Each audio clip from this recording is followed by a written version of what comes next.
మీరు ఏదైనా గ్యాడ్జెట్ కొనుక్కోవాలి అనుకుంటున్నారా? అందుకోసం పర్సనల్ లోన్ తీసుకోవాలని ఆలోచిస్తున్నారా? స్మార్ట్ ఫోన్లో యాప్ డౌన్లోడ్ చేసుకుంటే చాలు, అలా మీ ఫోన్లో డబ్బులు పడిపోతాయి కదా అని థింక్ చేసే వాళ్ళు మన కళ్ళ ముందే కనిపిస్తారు. క్రెడిట్ స్కోర్ని చూసి రుణాలు ఇస్తామని, బాగుంటే ఎక్కువ రుణం, లేదంటే ఎక్కువ వడ్డీతో రుణం, ఇక 0 వడ్డీ, 0 down payment, no processing fee అంటూ ఆకర్షించే ప్రకటనలు ఎన్నో కనిపిస్తాయి.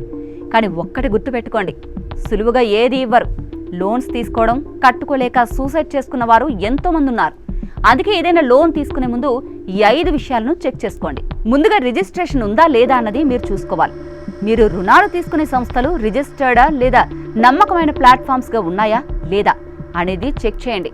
మీరు ఎంచుకున్న రుణ సంస్థ ఏదైనా బ్యాంకుతో లేదా ఎన్బిఎఫ్సితో భాగస్వామ్యంతో ఉందో లేదో కూడా గమనించాలి.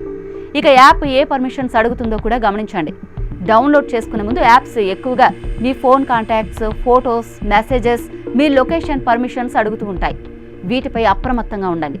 ఇక అన్నింటికంటే ముఖ్యంగా యాడ్స్లో సాధారణంగా 0 ఇంట్రెస్ట్ రేట్, తక్కువ ఈఎంఐ, 0 ప్రాసెసింగ్ ఫీ లాంటి ప్రకటనలు చూస్తూ ఉంటాం కదా.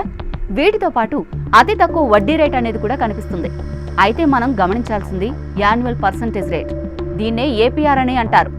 ఇది ఎంత ఎక్కువగా ఉంటే అంత రిస్క్ ఉంటుంది. ఇప్పుడు అసలు మ్యాటర్లోకి వెళ్తే మీ సిబిల్ స్కోర్ పై ప్రభావం ఎంత ఉంటుందో తెలుసుకోవాలి.